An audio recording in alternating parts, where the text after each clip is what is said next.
नमस्कार दोस्तों, मैं हूं श्यामवीर सिंह और आप देख रहे हैं हमारा चैनल वॉइस ऑफ जैसलमेर। दोस्तों, आज मेरे साथ सुरेश जी हैं और वरिष्ठ पत्रकार। तो आज हम जो चर्चा कर रहे हैं वो बहुत ही महत्वपूर्ण विषय है और विषय ये है कि जिस प्रकार से संविधान में हमको मूल अधिकार दिए गए हैं उसी प्रकार से संविधान में कुछ मूल कर्तव्य भी दिए गए हैं। सुरेश जी, जब भी हमारे जो अधिकार हैं उनका उल्लंघन होता है तो हम कोर्ट में चले जाते हैं, सरकार के प्रति हम कोर्ट में चले जाते हैं, राज्य सरकार के प्रति कोर्ट में चले जाते हैं कि ये तो हमारे मूल अधिकारों का उल्लंघन है।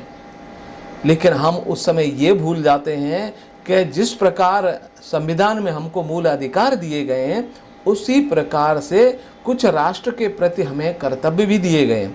यदि हम उन कर्तव्यों का निर्वहन नहीं करेंगे, पालन नहीं करेंगे, तो मुझे समझता है कि मुझे अपने अधिकारों के लेने का भी कोई अधिकार नहीं होना चाहिए। संविधान में अभी तक जो प्रावधान है कि यदि हमारे मूल अधिकारों का उल्लंघन होता है, मूल अधिकारों में क्या क्या है मैं मोटा मोटी आपको थोड़ा सा बता देता हूँ। जैसे कि हमारी स्वतंत्रता का अधिकार है, हम स्वतंत्र रूप से इस देश में रह सकते हैं और कहीं भी आ जा सकते हैं। अपने विचार रखने का अधिकार है, भाषण देने का अधिकार है और शोषण के खिलाफ अधिकार है। यानी हमसे कोई काम करवा लेता है और मजदूरी नहीं देता है तो उसके खिलाफ हम कोर्ट में जा सकते हैं। धर्म की स्वतंत्रता का अधिकार है, सांस्कृतिक और शैक्षिक अधिकार है, हमको शिक्षा ग्रहण करने का, अपनी संस्कृति को बचाने का, तो और भी अधिकार हैं। और अगर हमारे मूल अधिकारों का उल्लंघन होता है तो हम कोर्ट में जाने का भी हमारे पास अधिकार है। लेकिन सुरेश जी, मैं आपसे ये जानना चाहता हूँ कि जो हमारे मूल कर्तव्य हैं राष्ट्र के प्रति, उनमें कुछ कर्तव्य मैं बता देता हूँ क्या है। कि जैसे कि माँ बाप के लिए प्रावधान किया गया है कि 6 से 14 साल तक का आपका बच्चा है उसको शिक्षा दिलाना अनिवार्य है, ये माँ बाप का कर्तव्य है। राष्ट्र के प्रतीक चिन्ह हैं, जैसे अशोक चिन्ह है, राष्ट्र ध्वज है, राष्ट्र की संपत्ति है, उसका सम्मान करना। राष्ट्र के जो अधिकारी हैं, बड़े राष्ट्रपति, प्रधानमंत्री और भी जो गणमान्य नागरिक, सुप्रीम कोर्ट वगैरह, इनका सम्मान करने का भी हमारा कर्तव्य है। वैज्ञानिक सोच रखने का अधिकार है, देश की एकता अखंडता बनाए रखने का अधिकार है और राष्ट्र की संपत्ति की रक्षा करने का भी हमारा जो कहते हैं कि मूल कर्तव्य है ये राष्ट्र के प्रति। लेकिन ये कानूनी रूप से अगर हम ऐसा नहीं करते हैं तो कोई हमें बाध्य नहीं कर सकता। फ़र्क यही है, अगर हमारे अधिकारों का उल्लंघन होता है तो कोर्ट जा सकते हैं, लेकिन अगर हम राष्ट्र के प्रति अपना कर्तव्य का निर्वहन नहीं करते तो हमको कोई बाध्य नहीं कर सकता। कोर्ट मतलब सरकार कोर्ट नहीं जा सकती कि आपने ऐसा क्यों है, इतना बड़ा अंतर क्यों है। अगर ये ऐसा कानून नहीं है मूल कर्तव्यों के प्रति तो इसका मतलब क्या रह जाता है, आपसे मैं जानना चाहता हूँ। बिल्कुल श्याम जी, जैसा अभी आपने कहा कि मूल अधिकार और मूल कर्तव्य, मित्रों, अधिकार तो हमें दिए जाते हैं, कर्तव्य जो होता है वो हमें करना होता है। हमारे कर्तव्य, मैं एक आपको मूल अधिकारों से हट करके अगर मैं छोटा सा आपको एक विषय की बात करूं तो हमारे कर्तव्य, हम जिस प्रकार अपने परिवार में रहते हैं, हम बड़े को आदर देना, छोटे के साथ सहानुभूति रखना, उसके किसी भी कार्य में उसको पूछना उसकी, तो यह एक नेचर है, एक प्रकृति है। तो हमारे जो कर्तव्य है, कर्तव्य में अगर हम मूल कर्तव्य पे बाद में जाते हैं, उससे पहले की बात है, हम अगर किसी तालाब पे जाते हैं, हमारा अधिकार है, हम वहाँ का पानी ले सकते हैं, उसके पानी का उपयोग कर सकते हैं, लेकिन हमें उस पानी को गंदा करने का अधिकार नहीं है। चूँकि हमें कोई कहता नहीं है, इसका मतलब ये नहीं है कि हम उस पानी को गंदा करें। तो कुछ ऐसे हमारे कर्तव्य होते हैं जो हमें सिखाते हैं कि हमें किस तरह, हम जिस प्रकार से हम किसी पार्क में जा रहे हैं, यानी कि हम किसी बाग में जा रहे हैं, हमें वहाँ बैठने का अधिकार है, वहाँ की ठंडी हवा, पेड़ पौधों की ठंडी छांव लेने का अधिकार है, लेकिन हम वहाँ की वनस्पति को नुकसान पहुँचाएं, ये एक हमारे साथ जो कार्य हो रहा है ये कर्तव्य के खिलाफ है हमें उसकी संरचना करनी है। तो दोस्तों, सरकार की तरफ से, राज्य की तरफ से, देश की तरफ से हमें कर्तव्य भी हमें दिए गए हैं। जैसा आपने श्याम जी बताया कि हमारे राष्ट्रीय जो प्रतीक चिन्ह है हमें उसका सम्मान करना चाहिए। चूँकि वर्तमान का जो दौर चल रहा है, हम आज इस विषय पे इसलिए आए हैं कि जिस प्रकार प्रोटेस्ट हो रहा है, हमारे अधिकारों की लड़ाई हमने दिल्ली में अभी देखा, जब महिलाएं, जो हमारी महिला बहनें हैं, जो मुस्लिम और हमारे कई किसान भाई थे, उन्होंने एक सरकार का विरोध होना चाहिए, नीतियों का विरोध होना चाहिए। लेकिन जब हमारे वो राष्ट्र के प्रतीक चिन्ह या हमारे राष्ट्रीय जो स्मारक है, जैसे हम कह सकते हैं दिल्ली का लाल किला है, उस पर जाना, उसके ध्वज के पास पहुंच जाना, उसके ध्वज के पास दूसरा ध्वज लगा देना, यह हम एक अपराध कर रहे हैं दोस्तों। हमें अगर सरकार, हमें राष्ट्र, हमें राज्य हमें हमारे मूल अधिकार देता है तो हमारे मूल कर्तव्य का भी हमें पालन करना चाहिए। अगर हम ऐसा नहीं करेंगे तो शायद सरकार को हमारे मूल कर्तव्यों से हमें वंचित करने का अधिकार भी रहता है। लेकिन वह किसके लिए? लेकिन जो सूर्य जी, मैं यहीं पर आपको रोकना चाहूँगा। हमारा विषय भी यही है जो आपने कहा कि जो मूल कर्तव्य राष्ट्र के प्रति नहीं निभाता तो उसको मूल अधिकारों से वंचित करने का अधिकार होना चाहिए, लेकिन अभी तक है नहीं।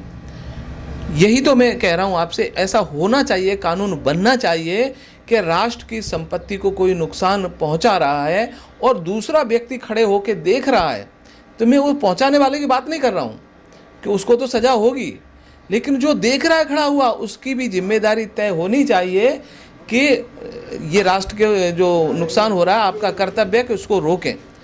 ऐसा कोई कानून नहीं, अगर रोकता है तो उसकी मर्जी, लेकिन नहीं रोकता है उसको, उसके खिलाफ कानूनी कार्रवाई नहीं की जा सकती। तो मैं आपसे यही तो जानना चाह रहा हूँ कि उसकी, अगर वो ऐसा करता पाया गया कि राष्ट्र की संपत्ति को कोई नुकसान हो रहा है और वो देखता रहा, उसने अपने कर्तव्यों का पालन नहीं किया है, तो जो व्यक्ति नुकसान पहुँचा रहा है उसके साथ साथ उसको भी कानूनी रूप से बाध्य करना चाहिए, नहीं तो उसको भी वही सज़ा मिलनी चाहिए जो कि नुकसान पहुंचा रहा है। तभी राष्ट्र का भला हो सकता है। ऐसा कानून बनाने की आवश्यकता है क्या? बिल्कुल, आपने जो बात कही है, कानून कई बनाए जा सकते हैं, लेकिन आज विश्व के हम अगर देशों की बात करें तो विकसित देश, विकासशील देश और एक बहुत ही छोटे गरीब देश। हम हमारे देश की बात करते हैं, भारत की बात करें तो दोस्तों, भारत अभी विकास की कड़ी में चल रहा है। हमारी शिक्षा का हमें पूर्ण 100% हमने सफलता हासिल नहीं की है। उसमें हमें कई बार ऐसे स्थान जो हमारे कई भाई लोग होते हैं उनको बताना पड़ता है कि हमारा राष्ट्र का प्रतीक चिन्ह है या यह हमारा जो देश का सम्मान की बात है, इस पे हमें ऐसा नहीं बोलना चाहिए। तो जब तक हम संपूर्ण शिक्षा हासिल नहीं करेंगे तब तक हम कितने भी कानून बना दें, कितना भी कुछ कर दें, वह हमारे लिए शायद उपयुक्त नहीं होगा। हमें इसके बारे में पहले तो हमें पूरा का पूरा 100% हमें शिक्षित होना पड़ेगा। और उसके बाद जो हमारी ये धार्मिक जो मान्यताएं अलग अलग है, सभी को स्वतंत्रता है अपना अपना धर्म मानने का, लेकिन उसके नाम पर हम वंदे मातरम, राष्ट्रगान, इसके प्रति हमें लोगों को एक मंच पे ला करके शिक्षित व्यक्तियों के समान उनको समझाना पड़ेगा। तो शायद मुझे लगता है कि कानून की आवश्यकता नहीं रहेगी। लेकिन उसके बाद भी अगर व्यक्ति, हम जब संपूर्ण शिक्षा हासिल कर लेते हैं, उसके बाद भी अगर व्यक्ति हमारे किसी भी राष्ट्र के प्रतीक चिन्ह या हमारी राष्ट्र की जो सेनाएँ हैं या हमारा राष्ट्र का प्रथम व्यक्ति है या जो हमारा प्रधान है उसके बारे में अगर गलत टीका टिप्पणी करता है तो उसके लिए कानून होना चाहिए और उसकी भी हमें एक क्राइटेरिया बनाना पड़ेगा, यानी कि उसकी एक सीमाएं बनानी पड़ेगी कि यह व्यक्ति मोजीज व्यक्ति है या वो पढ़ा लिखा व्यक्ति है, वह अगर अपराध कर रहा है तो उसके लिए कानून होना अति आवश्यक है। क्योंकि ग्रामीण लोग हैं, पढ़े लिखे नहीं है या मानसिक विक्षिप्त है, तो उनके लिए शायद कानून कोई मायने नहीं रखता है। तो सबसे बड़ी बात है, हमें संपूर्ण साक्षरता हासिल करनी पड़ेगी, तब हमारे कानून हमारे काम करेंगे। व्यक्ति स्वतः ही समझ जाएगा, धर्म एक तरफ चला जाएगा, मूल अधिकार जो हमें सरकार दे रही है वो तो है ही, कर्तव्य तो हमें निभाना ही पड़ेगा। बिल्कुल, ये बात तो, इससे तो मैं भी सहमत हूँ कि हमारे देश में जब तक जागरूकता नहीं आएगी कि हमारे देश की संपत्ति है, और तब तक उसको शायद लोग नहीं समझ पाएंगे कि इसकी रक्षा करने का अधिकार हमारा भी बनता है, फ़र्ज़। लेकिन सुरेश जी, मैं आपसे यहीं पर एक सवाल, जो आपने शिक्षा की बात की, किसानों की बात की, गाँव के लोगों की बात की। देखिए, जब जैसे कोई किसान की मैं उदाहरण देता हूँ, अगर किसान का खेत है अगर, और उस पर कोई आवारा पशु हमला करते हैं या दूसरा कोई व्यक्ति उसको नुकसान पहुंचाने की कोशिश करता है, तो किसान जल्दी से लाठी डंडे लेकर उसको अपनी फसल को बचाने का प्रयास करता है। तो वहाँ पर शिक्षा जैसी कोई चीज़ आड़े नहीं आती, उसको इतना ज्ञान है कि मेरी संपत्ति है और इसकी रक्षा करने का अधिकार मेरा है, मैं करूँगा। उसी तरह से इतना ज्ञान हमारे देश के हर नागरिक को हमें देना पड़ेगा कि जिस तरह से आपका घर, आपकी दुकान, मकान, खेत, इसकी रक्षा आप करते हो खुद, उसी तरह से देश की जो संपत्ति है, यहाँ तक कि देश के नागरिक, बच्चे, महिलाएं, लड़कियां ये भी देश की संपत्ति है, और उसको कोई व्यक्ति नुकसान पहुंचाने की कोशिश करता है और कोई व्यक्ति खड़ा होकर देख रहा है, तो ये एक बड़ा गंभीर अपराध में शामिल करना चाहिए। तभी देश के जो आजकल हो रहा है ना चारों तरफ, बिल्कुल तो रुक सकता है, इसको रोका जा सकता, कोई बड़ी बात नहीं है। नहीं, बिल्कुल आपकी बात से मैं सहमत हूँ। हमने अभी जो बात की थी कि मूल कर्तव्य, व्यक्ति के जब निजी अधिकार जो होते हैं वह सामान्य तौर पे होते हैं। जैसे आपने कहा किसी के खेत में एक आवारा पशु घुस गया, वो पड़ोसी का आवारा पशु है, तो वह स्वतः ही अपने अधिकारों के लिए लड़ लेता है। तो देश के आज भी हम विकासशील देश जो हम चल रहे हैं, वहाँ आज भी हमें मुख्य रूप से हमारे अधिकारों के बारे में पता नहीं है। हमारे ग्रामीण लोग होते हैं, जैसे भी आपने किसानों की बात की, तो चंद लोग समूचे भारत के किसानों को बरगला रहे थे। उन्होंने बहुत लंबे समय तक हमारी सड़कें जाम कर दी। तो जो हमारी वहाँ के जो सामान्य लोग थे, उनके अधिकारों का हनन हो रहा था। चूँकि चंद लोग थे, अगर हम उनको, सरकार उन पर अगर सख्त कार्रवाई करती तो शायद माहौल बिगड़ सकता था, अशांति हो सकती थी। तो सबसे पहले तो हमें हमारे जो भारतवासी है, हम हमारे देश की बात करेंगे, उन्हें उनकी एकदम इतनी अच्छी शिक्षा होनी चाहिए कि उनके ये पता होना चाहिए कि हमारे मूल कर्तव्य क्या है। यहीं पर देखिए, आपने कहा था कि जो किसान वहाँ पर विरोध कर रहे थे सरकार की नीतियों का, तो वो विरोध करने का अधिकार हमें संविधान देता है, और शांतिपूर्वक हम किसी का अपना कोई भाषण दे सकते हैं, अपनी अभिव्यक्ति कर सकते हैं, ये भी संविधान हमको अधिकार देता है। तो आपने कहा कि दूसरे लोग थे जिनको उस सड़क से गुजरने का अधिकार था, वो सड़क रोकने का अधिकार हम किसी को नहीं है, लेकिन सरकार वहाँ पर चाहती तो वो कार्रवाई कर सकती थी। बिल्कुल, लेकिन वो नहीं की। मैं आपकी बात के बीच में एक छोटा सा आपको मैं छोटा उदाहरण देना चाहूँगा। हमारी मीडिया बराबर हमें ये चीज़ें बता रही थी कि हमारे किसान भाई क्या कर रहे हैं, लेकिन जब वह किसी से वार्ता करने जाते थे, सरकार ने हमारा कानून क्या बनाया है, उससे हमें क्या बेनिफिट्स हैं, यानी कि हमें क्या फ़ायदे हैं और उससे हमें नुकसान क्या है, बस हम तो आए हैं, हमारे नेता ने हमें कह दिया है। यानी कि हमारे किसान बंधुओं को यह पता नहीं था कि मैं आज मेरे गांव से यहाँ दिल्ली के जो सड़कें जाम कर रहा हूँ। जब उसे यही पता नहीं है कि मैं किस लिए आया हूँ, तो फिर इस जगह पे एक बहुत ही अच्छी बात हो गई मित्रों। जैसे मूल कर्तव्य, मूल अधिकार तो हम मांग लेंगे, लेकिन हमारे दायित्व क्या है वह भी हमें समझना पड़ेगा। हमें जब सड़क पे अगर बैठने का राइट्स दिया जाता है तो हमें जवाब देने का भी राइट्स आना चाहिए हमें। बिल्कुल, मैं वही उसी चीज़ पे आ रहा हूँ। यहाँ पर दोनों ही चीज़ें टकराई। एक तो हमारा संवैधानिक अधिकार था, उसके तहत हम किसी भी कानून का विरोध कर सकते थे, कहीं पर हम विरोध प्रदर्शन कर जो हम बैठे थे वहाँ पर। लेकिन एक दूसरा कर्तव्य भी था राष्ट्र के प्रति कि राष्ट्र जो है हमारा, उसकी संपत्ति को नुकसान ना हो, यहाँ के लोगों को कोई नुकसान ना हो, किसी के साथ कोई दुर्घटना नहीं हो। तो दोनों ही यहाँ पर टकराए, लेकिन लोगों ने वहाँ पर चुना अपना अधिकार। लेकिन अधिकार चुनने से पहले उनको अपने कर्तव्य चुनते तो शायद उनको याद आता कि देश के लोगों को बहुत सारी यहाँ तकलीफ़ें हो रही हैं और इतना लंबा आंदोलन नहीं चलता। आपने वही बात कही कि किसान भाइयों को पता ही नहीं था कि हम यहाँ बैठे किस लिए हैं, वो तो अपने नेता के कहने पर आ गए। और बात घुमा फिरा कर वहीं आ जाती है कि जब तक हमारा देश पूरी तरह से साक्षर नहीं होगा, हमारे लोगों के दिमाग में इतनी समझ विकसित नहीं होगी कि हम क्या करने जा रहे हैं, तब तक ये चीज़ें, मुझे लगता है कि बहुत सारे लोग अपने मूल अधिकारों के प्रति भी सजग नहीं है, उनको पता ही नहीं हमारे अधिकार क्या है। श्याम जी, इसके बारे में एक छोटी सी बात और कहना आपसे चाहूँगा।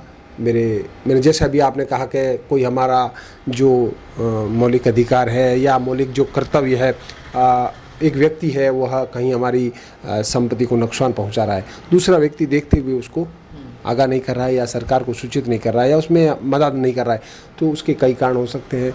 वह व्यक्ति उससे भय खाता हो, क्योंकि अभी आज भी देश में हमें कई चीज़ें ऐसी देखने को मिलती है।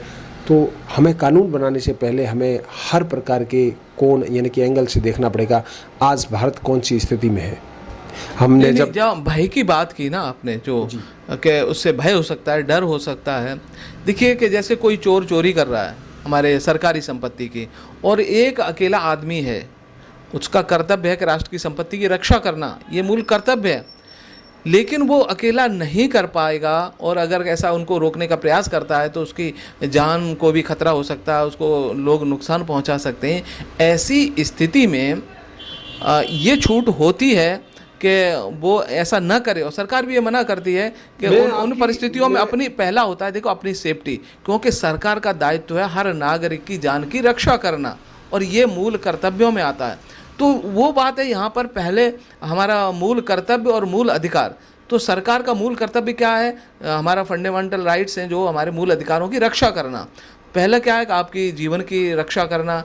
तो वहाँ पर यही आ जाता है कि सरकार का भी ये दायित्व है कि पहले आपके जीवन की रक्षा की जाए। वहाँ संपत्ति का नुकसान हो रहा है तो हो जाए, लेकिन ऐसी परिस्थिति में आप सूचना दे सकते हो, दूसरे लोगों को आगाह कर सकते हो, एक सरकारी गवाह बन के उन लोगों को सजा दिलवा सकते हो। वहाँ अगर आपको डर लगता है तो सरकार से आप सुरक्षा मांग सकते हो। श्याम जी, आपने जो बात कही कि आप सरकार को आगाह कर सकते हो, सुरक्षा का अगर आपको भय है तो सरकार आपको सुरक्षा देगी। हम आज देश के हालात देख रहे हैं और लोग सड़कें जैसे जाम कर रहे हैं। अभी आपने बात की तो महिला जो अपनी बहनें थी उन्होंने बहुत बड़ा हंगामा किया दिल्ली में। हम आज भी विकसित देश हैं, यानी कि हम विकास की ओर चल रहे हैं। हम विकासशील देश हैं, हम विकसित नहीं हैं। विकसित देशों की श्रेणी में हमारे जो तमाम देश जैसे अमेरिका वगैरह है, तो वहाँ लोग स्वतः ही एक सूचना दे देते हैं। सरकार सूचना देने वाले की बातों को गुप्त रखते हैं, उसकी सूचनाएं जो है वह आम लोगों तक नहीं जाती है। आज भी देश में सूचना देने वाले के नाम को अब हमारे यहाँ पर भी कहते हैं आपका नाम गुप्त रखा जाएगा। तो आज भी हम उस व्यवस्था के पास पहुँचने का प्रयास कर रहे हैं। तो वहाँ आज भी आपने जो कहा उन बातों की आवश्यकता है। देश को इस पर बहुत चिंतन मनन करना पड़ेगा, तब जाकर के लोग अपने राइट्स जो अपने अधिकार है उनको सुरक्षित रखने के लिए, या जो दूसरा कोई उसको हनन कर रहा है उसको रोकने का प्रयास करेगा। तो इसलिए अभी हमारे देश को बहुत बड़ी, सबसे बड़ी बात शिक्षा का और उनके अधिकारों के प्रति और कर्तव्यों के प्रति जानकारी देने का समय चल रहा है। तो शायद हमने यहाँ प्रयास तो किया है कि आपको अपने कर्तव्य का भी ज्ञान होना चाहिए। मूल अधिकार अगर आपको चाहिए तो आपको कर्तव्य मूल भी निभाने पड़ेंगे, मेरा ऐसा मानना है। बिल्कुल ठीक बात कही आपने। लेकिन सुरेश जी, बिल्कुल हम जो आपने कही, किसी को तो जो है ना नींव की ईंट बनना पड़ेगा।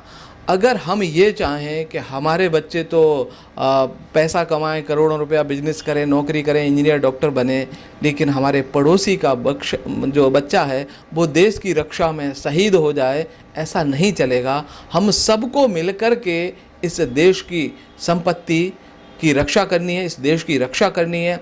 चाहे हम किसी भी पद पर हों, चाहे हम कुछ भी कर रहे हों, तो तभी हमारा देश आगे बढ़ पाएगा। ऐसे कई देश उदाहरण बन चुके हैं जिसका हर नागरिक अपने देश के लिए जान देने के लिए तैयार है। जैसे हम इजराइल का नाम ले सकते हैं, और भी कई देश ऐसे हैं। और उन देशों ने इतनी तरक्की कर ली है कि शायद उन देशों की तरफ कोई अगर आक्रमण करने की सोचता है तो उससे पहले सोचता है कि उस देश के नागरिकों पर और अधिकार भी कर लें, तो हम वहाँ पर राज्य नहीं कर सकते। तो वहाँ पर कोई आक्रमण भी नहीं करेगा, कब्जा करने की कोशिश नहीं कर सकता। वहीं पर हमको पहुँचना है दोस्तों।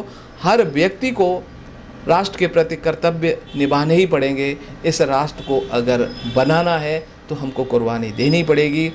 राष्ट्र कुर्बानियाँ मांगते हैं। सुरेश जी, मुझे लगता है कि आज हमारे जो देखने वाले हैं वो आज के बाद में अध्ययन जरूर करेंगे कि हमारे मूल कर्तव्य क्या हैं, मूल अधिकार क्या हैं, और देश की संपत्ति, देश की एकता, अखंडता, कर्तव्य, जो अपने मूल अधिकारों से पहले कर्तव्यों के प्रति सजग हों, यही मैं कहना चाहता हूँ। बिल्कुल, आपने श्याम जी बहुत अच्छी बात कही है कि अधिकार तो सभी को चाहिए दोस्तों, कर्तव्य भी हमें निभाना पड़ेगा।